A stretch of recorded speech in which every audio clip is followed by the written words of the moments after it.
Recording number 132 భాగవత వివరంగా చెప్పుకుంటూ ఉన్నాము. కర్దమ ప్రజాపతికి దేవహూతికి 9 మంది ఆడపిల్లలు పుట్టారని చెప్పుకున్నాము. ఈ 9 మంది ఆడపిల్లల్ని కూడా వీళ్ళందరూ కూడా మనుషుల్లో ఉండవలసిన మంచి గుణాలే 9 సద్గుణాలు 9 మంది ఆడపిల్లలుగా పుట్టారు అని చెప్పారు. ఇక్కడ ప్రతిదీ సృష్టించబడాల్సిందే. సృష్టి అనేది అసలు ఏమీ జరగలేదు. కేవలం మానవ శరీరాల్లో, జంతువుల శరీరాల్లో కాదు, మొత్తం తత్వాలన్నీ కూడా పుట్టాలి. మంచి గుణాలన్నీ కూడా పుట్టాలి. సద్గుణాలు అనేవి 9 మందిగా పుట్టారన్నమాట. అందరినీ కూడా వాళ్ళ భర్తలైన 9 మంది మహర్షులకు ఇచ్చి పెళ్లి చేశాడు కర్దముడు. వాళ్ళ భర్తలు ఎవరు అంటే వీళ్ళేమో సద్గుణాలు, 9 సద్గుణాలే 9 మంది కూతుళ్ళుగా పుట్టారు. వాళ్ళ భర్తలేమో ఆకాశంలో ఉన్నటువంటి అనేక లెక్కలేనంత మంది సూర్యమూర్తులలో వీళ్ళు 9 మంది సూర్యులు. వీళ్ళు కూడా సూర్యులు అన్నమాట వీళ్ళ భర్తలు. వాళ్ళ కిరణాల తేజస్సులే వాళ్ళ భార్యలు అని చెప్పారు. ఇక్కడ ఒక్కొక్క సూర్యమండలంలో ఒక్కొక్క సద్గుణం ప్రధాన లక్షణంగా ఉంటుంది. అంటే భార్య సద్గుణ రూపవతి, సద్గుణ రూపము ఎవరు అంటే భార్య అని చెప్పారు కదా ఇక్కడ. అందువల్ల ఆ సూర్యుడి కిరణాలే వాళ్ళ భార్యలు, ఆ సూర్యుల కిరణాలే వాళ్ళ భార్యలు. ఒక్కొక్కరి నుంచి ఒక్కొక్క మంచి లక్షణం ప్రకాశించి తన చుట్టూతా తిరుగుతూ ఉన్న గ్రహం మీద ఉండే జీవులకి ఆ సద్గుణం ముఖ్య లక్షణంగా వస్తుందిట. అందుకని ఈ సృష్టి అంతా కూడా ఇలా చేయాల్సి వచ్చింది. 9 సద్గుణాలు, మంచి గుణాలు 9 మంది ఆడపిల్లలుగా పుట్టి వాళ్ళు ఒక్కొక్కళ్ళు ఒక్కొక్క సూర్యుడిని పెళ్లి చేసుకొని ఆ సూర్యుడి ద్వారా ఆ సూర్యుడి చుట్టూ తిరిగేటటువంటి గ్రహాల్లో ఉన్నటువంటి అందరి జీవులకి ఆ 9 సద్గుణాల్లో ఒక సద్గుణాన్ని మెయిన్గా ఇస్తారట. అలా జరిగిందనమాట ఆ సృష్టి అంతా కూడా. కాబట్టి వాళ్ళు మన సూర్యుడి కంటే చాలా అడ్వాన్స్డ్ ఆధ్యాత్మిక పరిణామంలో, ఎవల్యూషన్లో చాలా ముందున్న వాళ్ళు అన్నమాట. వెరీ అడ్వాన్స్డ్ అన్నమాట. వారి సౌర కుటుంబాల్లో జీవులు కూడా, అంటే అక్కడ ఉన్నటువంటి ఆ సూర్యుల చుట్టూ తిరిగే గ్రహాల మీద ఉండే జీవులందరూ కూడా ఎవల్యూషన్లో మనకంట ముందు ఉంటారట. వాళ్ళందరూ అడ్వాన్స్డ్ అన్నమాట. సౌర కుటుంబం అంటే సూర్యుడి కుటుంబం అన్నమాట. ఆ సూర్యుడి చుట్టూ తిరిగే గ్రహాలు, వాటి మీద ఉండే జీవులు అన్నీ కలిసి సూర్యుడి కుటుంబం, సౌర కుటుంబము అని అంటారు. ఈ రకంగా రకరకాల సృష్టి అంతా కూడా జరుగుతూ ఉన్నది. సూర్యుడు, మన సూర్యుడు వేరే, ఇంకా కొంతమంది సూర్యుడు, మరీచి మొదలైన మహర్షులందరూ కూడా ఇంకా అడ్వాన్స్డ్గా ఉన్న సూర్యుడి నుంచి ఆయనకి శిష్యులై వాళ్ళ కిరణ రూపంలో బ్రహ్మ విద్యని ఉపాసన చేస్తూ ఉంటారు. మన భూమి మీద పుట్టిన మానవులకు కూడా వాళ్ళ ద్వారానే బ్రహ్మ విద్య అనేది వస్తుంది. అట్లాగే సనత్ కుమారుడు అనబడే ఒక పవిత్రమూర్తి నుంచి ఒక అంశ దిగి వచ్చి మన శుక్రగ్రహం మీదుగా భూమి చేరుకొని ఇప్పటికీ కూడా సనత్ కుమారుడు అనే పేరుతోనే బ్రహ్మర్షిగా ఉండి మనువు యొక్క సృష్టి వ్యూహాన్ని హెల్ప్ చేస్తూ ఉన్నాడు ఆయన ఇక్కడ భూమి మీద జరగటానికి. ఇంకా ఇందులో వివరాలు కావాలంటే జ్వాలాకూలుడు అనే మహర్షి ఉపదేశంతో ఆయన డిక్టేట్ చేశారు యాలిస్ ఏ బెయిలీ అనే ఆవిడకి. ఆవిడ అందులో గుప్త జ్యోతిర్విద్య, ఎసోటరిక్ ఎస్ట్రాలజీ అని ఒక పుస్తకం రాసింది. దాంట్లో ఇంకా కూడా వివరాలు ఉంటాయి అని చెప్తున్నారు. ఇంట్రెస్ట్ ఉన్న వాళ్ళు చదువుకోవచ్చు అని. ఆ తర్వాత 3 యుగాలు గడిచినాయిట. విష్ణుమూర్తే తన ఇంట్లో కపిలుడిగా అవతరించి ఉన్నాడని తెలిసి కర్దముడు ఒకరోజు కపిలుడిని ఒంటరిగా తీసుకెళ్ళి ఆయనకి సాష్టాంగ నమస్కారం చేశాడుట. మన ఇంట్లో పరమాత్మే సాక్షాత్తు పుట్టాడు అని అనేక రకాల నిదర్శనాలు కనపడినా కూడా దైవంగా మనస్సులో కూడా భావించలేము. మాయలో పడిపోతాం. మన పిల్లవాడే, యశోదమ్మ అంతటిదే పడిపోయింది మాయలో. దేవకీదేవి కొడుకు సాక్షాత్తు భగవంతుడి స్వరూపుడు అని తెలిసినా కూడా కొడుకుగా చూడటానికి ఇష్టపడింది ఆవిడ కూడా. సో ఇది తమాషాగా ఉంటుంది, మాయలో పడిపోతాం మనం. అట్లా కాకుండా కర్దముడు మహా ఋషి కాబట్టి తనకి సాక్షాత్తు విష్ణుమూర్తే కొడుకుగా పుట్టాడని చెప్పి తెలిసినవాడు కనుక పిల్లవాడిని దూరంగా తీసుకెళ్ళి ఎవరూ లేని చోట సాష్టాంగ నమస్కారం చేశాడట. చేసి ఇలా చెప్పాడట, నువ్వే నారాయణుడు, వాసుదేవుడు, సంకర్షణుడు, ప్రద్యుమ్నుడు అనే 4 వ్యూహాలతో కూడిన ఆత్మ గలవాడివి. ఈ 4 వ్యూహాలు నీ స్వరూపమే. నీ సృష్టిలో జీవులు సంసారబద్ధులైపోయి నిన్ను చూడలేకపోతున్నారు. వాళ్ళు వేరే విషయాలు చూస్తారు, నిన్నే వేరే పేరుతో చూస్తారు. వాళ్ళు అనేక రకాలైన పిచ్చి పనులు, తెలియక అశుభమైన పనులు చేస్తారు. ఆ పనుల ఫలితాలతో అదే ఒక మహా అగ్నిగా అయిపోయి వాళ్ళు ఎప్పుడు బాధపడుతూ ఉంటారు. ఆ సృష్టిని చూడలేరు. నీ సృష్టిని వాళ్ళకి అర్థం కాదు. నువ్వు ఎందుకు ఇట్లా చేస్తున్నావు, నువ్వే సర్వత్రా ఉన్నావని వాళ్ళకి అర్థం కాదు. కొంతకాలం ఇట్లా జరిగిన తర్వాత ఈ జీవుల మీద దేవతలకు చాలా ప్రేమ కలుగుతుంది, ప్రసన్నులవుతారు వాళ్ళు. దాంతో కొంచెం కొంచెం వీళ్ళు యోగ విద్య నేర్చుకోవటం మొదలు పెడతారు ఆ దేవతల సహాయంతో. దానివల్ల ఎప్పుడో అప్పుడు తపస్సు సమాధి జీవితంలో కుదురుతాయి. అప్పుడు వాళ్ళు యోగులవుతారు. తమని తాము ధారణ చేసుకుంటారు. అట్లాంటి మహానుభావులందరూ కూడా నిన్నే దర్శిస్తారు. అట్లాంటి పురుషమూర్తివైన నువ్వు నా ఇంటికి వచ్చి పుట్టావు, ఇంకా ఏం కావాలి నాకు అంటున్నాడు ఆయన.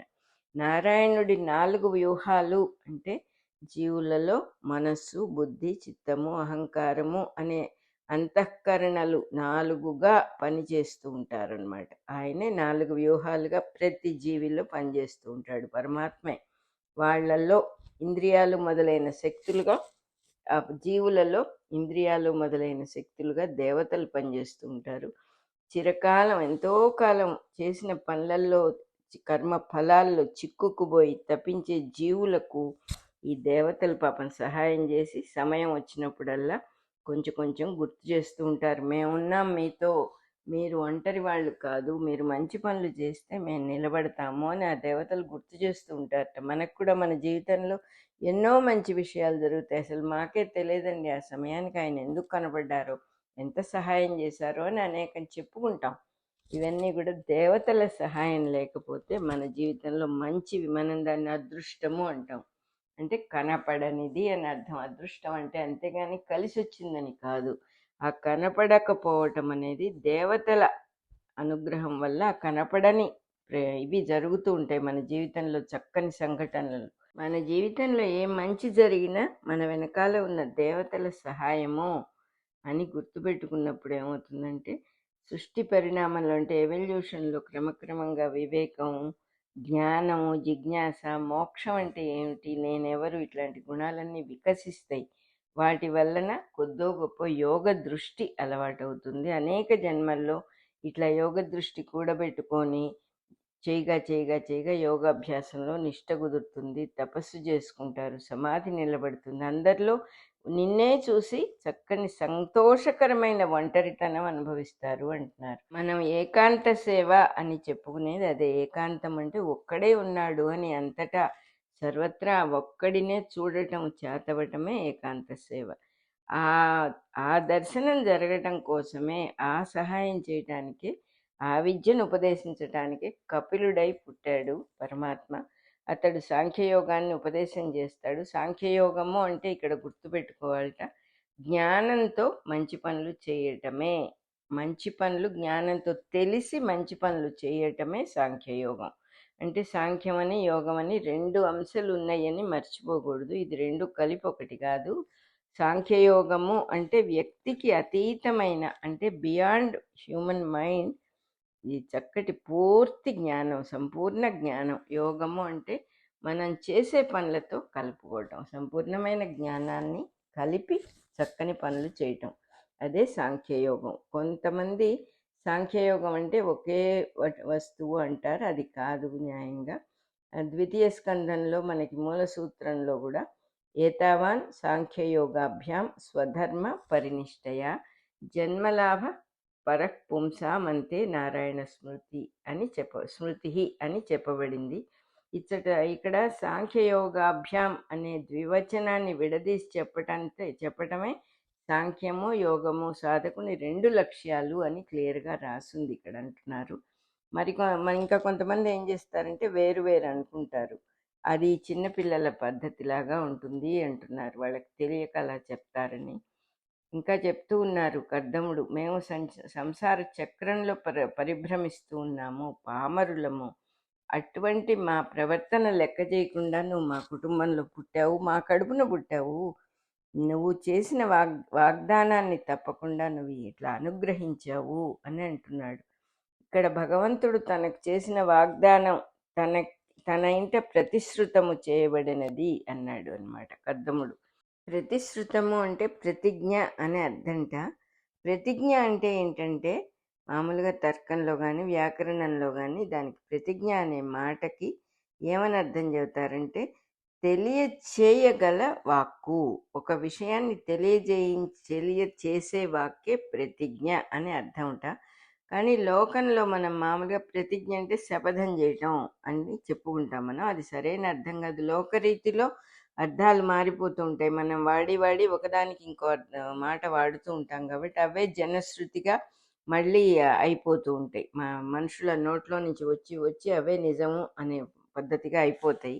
కానీ అసలు అర్థం ఇది అంటున్నారు. ఈ రెండు కాకుండా ప్రతిశ్రుతము అనే మాటకు ప్రత్యేకమైన అర్థం ఉన్నది. ప్రతిధ్వనించి వినబడటమే ప్రతిశ్రుతము. నారాయణుడు కర్దముడికి కొడుకుగా పుడతానని ఇదివరకు వరం ఇచ్చాడు. ఆ వరం తన హృదయం నుంచే ప్రతిధ్వనిగా వినిపించింది అని అర్థం అన్నమాట. కాబట్టి తన ఇంట ప్రతిశ్రుతములైనవి అని చెప్పాడు ఆయన. తన హృదయంలో అది ఆ మాట మళ్ళీ వినపడటమే ఆ పుత్రుడు రావటంగా చెప్తూ ఉన్నాడు అనమాట. సాక్షాత్తు నా కొడుకుగా నా ఇంట్లో పుట్టినవాడినే పరమాత్మగా నేను అర్థం చేసుకోలేకపోతున్నాను. నీ అవతారం అర్థం అవటం చాలా కష్టం. ఇప్పుడే ఎదురుగా ఉన్న విషయమే నేను తెలుసుకోలేనప్పుడు నువ్వు ఇంకా ఎన్నో అవతారాలు ఎత్తావు. ఆ అవతార వ్యూహాలన్నీ మేము గ్రహించడం చాలా కష్టము అంటున్నాడు ఆయన. ఇంకా ఏం చెబుతున్నారంటే ఇక్కడ ఎంత అవతారమైన మనిషి శరీరంగా దిగి వచ్చినప్పుడు చూసే వాళ్ళకి మానవ లక్షణాలే కనిపిస్తాయి, కానీ ఆ దైవ లక్షణాలేమి ఏదో మంచి కొన్ని సద్గుణాలు ఉన్నాయని అనిపిస్తుంది, కానీ దైవాన్ని చూడటము అనేది కొంచెం ఎక్కువ కష్టం అంటున్నారు. పైగా ఇతను కొంచెం తెలివిగలవాడు ఎక్కువ, లేదా వర్చస్సుగా ఉంటాడు, అలా ఏవో అనిపిస్తే కానీ సాక్షాత్తు దైవమే ఇక్కడ దిగి వచ్చాడు అని అనిపించటం కష్టము చూసేవాళ్ళకి. ఇంకా చతుర్భుజాదులు అంటే 4 భుజాలతో కృష్ణుడున్న సన్నివేశాలు అవి అస్సలు అర్థం కావటం. ఎందుకంటే 2 చేతులే మనకు కనపడతాయిట, మిగిలిన 2 చేతులు కనపడవు. మనం కూడా గమనిస్తే కొన్ని సమయాల్లో మనం కదలటము అనే ప్రాసెస్ మన చేతిలో ఉండదు, మనకి తెలియకుండానే కొన్ని కదలికలు అవుతాయి. ఆ రకంగా చెప్తూ ఉన్నారు ఇక్కడ. సూక్ష్మ శరీరంలో 4 చేతులు పెట్టుకుంటాడు పరమాత్మ, 2 మనకు కనిపిస్తాయి. భీముడు అశ్వత్థామ మీదకి వచ్చేటప్పుడు ద్రౌపది అడ్డుపడినప్పుడు శ్రీకృష్ణుడు 2 చేతులతో భీముడిని ఆపి ఇంకో 2 చేతులతో ద్రుపద పుత్రికకు అడ్డం పెట్టాడు. ఇంకో 2 చేతులు అన్నారా. ద్రుపద పుత్రికకు అడ్డం పెట్టిన చేతులు భీముడు వాళ్ళెవరికి కూడా కనపడలేదు, అవి సూక్ష్మ శరీరంతో వచ్చినవి అని చెప్తూ ఉన్నారు. ఇవన్నీ నీకు అద్భుత గుణాలు ఎన్నో ఉన్నాయి, ఇవన్నీ మేము తెలుసుకోలేము. నువ్వు ఎప్పుడు నిన్ను ఆశ్రయించిన వాళ్ళని రక్షించటం కోసమే అనేక రకాల రూపాలు పుణ్య ప్రవర్తనలు అన్నీ చేసావు. అవన్నీ నీకే సరిపోతాయి, ఇంకెవరి వల్ల కాదది. సృష్టికి అవతల ఉన్న నిజమైన జ్ఞానాన్ని దర్శించాలంటే పాండిత్యం ఎంత చదువుకున్నా చాలదు, పాండిత్యం చాలదు. విద్వాంసులు సాష్టాంగపడి నమస్కరించే నిన్ను స్తోత్రం చేయటం మా నాయన. ఎంతో విద్య తెలిసిన వాళ్ళే నిన్ను స్తోత్రం చేయలేరు, మేము ఎక్కడ చేయగలం అంటున్నాడు కర్దముడు. ఇంకా మన సంగతి ఏమిటి అసలు? ఆయన్ని తలుచుకోవటం ఒకటే మనం చేయగలిగింది. తండ్రి సర్వత్రా ఉన్నావు నువ్వు అని తెలుసుకోవటమే గొప్ప విషయం మనకి. ఊరికే థియరిటికల్గా తెలుసుకోవటమే గొప్ప విషయంగా ఉంది మనకి. 6 సద్గుణాలతో ఉన్న ఈశ్వర లక్షణాలకు కారణమైన పరమేశ్వరుడివి నువ్వు. ఈ ప్రకృతి, పురుషుడు, మహత్తు, అహంకారము, తన్మాత్రలన్నీ నీ రూపాలే. వాటిని మారుస్తూ ఉంటుంది కాలస్వరూపం, ఆ కాలస్వరూపం కూడా నీదే. కాలమూర్తిగా నిన్ను నువ్వే ధరించుకొని అంతటినీ ధరిస్తూ ఉన్నావు, కానీ నీకు ఏది ఆధారం అక్కర్లేదు. నీది నిరాలంబ స్థితి, ఆలంబనే అవసరం లేదు నీకు.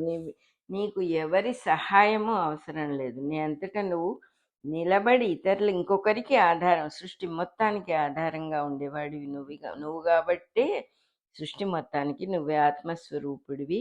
చేతన శక్తిగా అంటే చైతన్య శక్తిగా నిలబడి నీ గర్భంలోనే సమస్త ప్రపంచాన్ని జ్ఞానమూర్తివిగా పెట్టుకొని ఉన్నావు. మొత్తం నీ ఇష్ట ప్రకారమే నడుస్తుంది. సర్వానికి సాక్షిగా ఉంటావు నువ్వు. నువ్వేమీ నీ సృష్టిలో దూరిపోవు. కపిలుడు అనే పేరుతో ప్రత్యక్షమైన నీకు నేను నమస్కారం చేస్తున్నాను తండ్రి.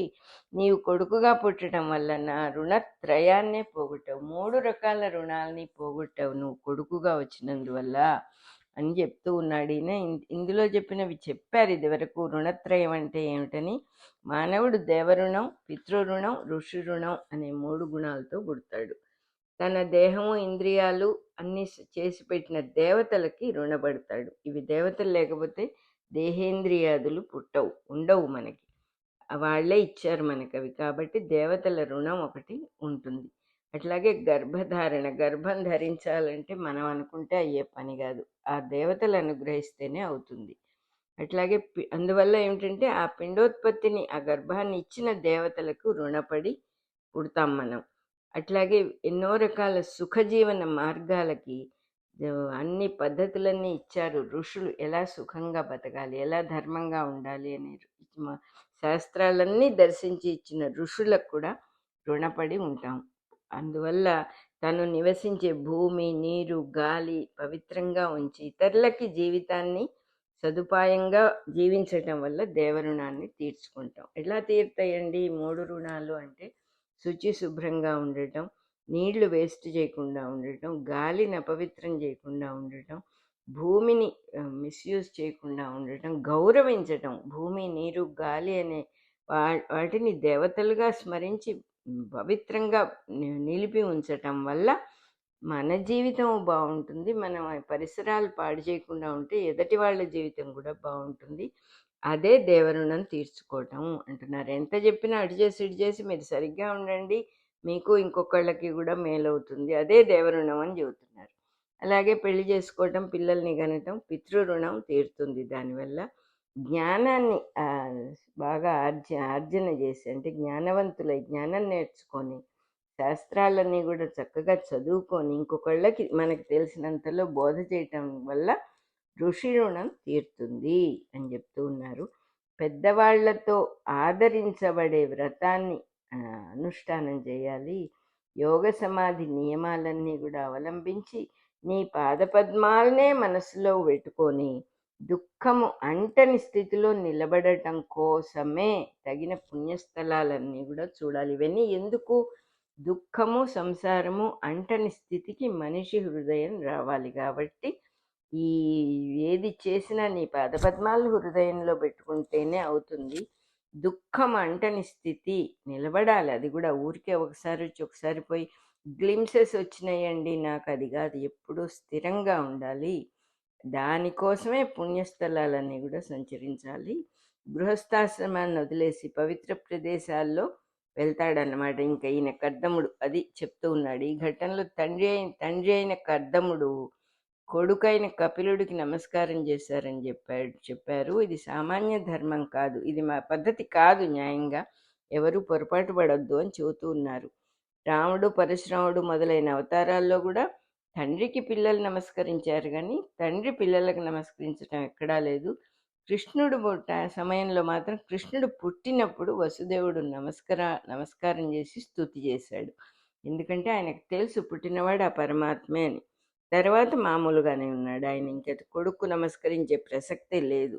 ఈ 2 ఘట్టాలు మటుకు అప్రాకృతములు అంటారంటే మన ప్రకృతి సహజమైన విషయాలు కాదు. తండ్రి కొడుక్కి నమస్కారం చేయటం అనేది ఇక్కడ కపిలుడికి ఆయన కర్దముడు చేశాడు. అక్కడ వసుదేవుడు పిల్లవాడు పుట్టగానే కృష్ణ పరమాత్మకి నమస్కరించుకున్నాడు. కృష్ణుడు కూడా తర్వాత తండ్రికి నమస్కారం చేశాడు, కానీ తను ఎప్పుడూ నమస్కారం పెట్టించుకోలేదు కృష్ణ పరమాత్మ. అది చెప్తూ ఉన్నారు. రికార్డింగ్ నెంబర్ 132 అయిపోయింది.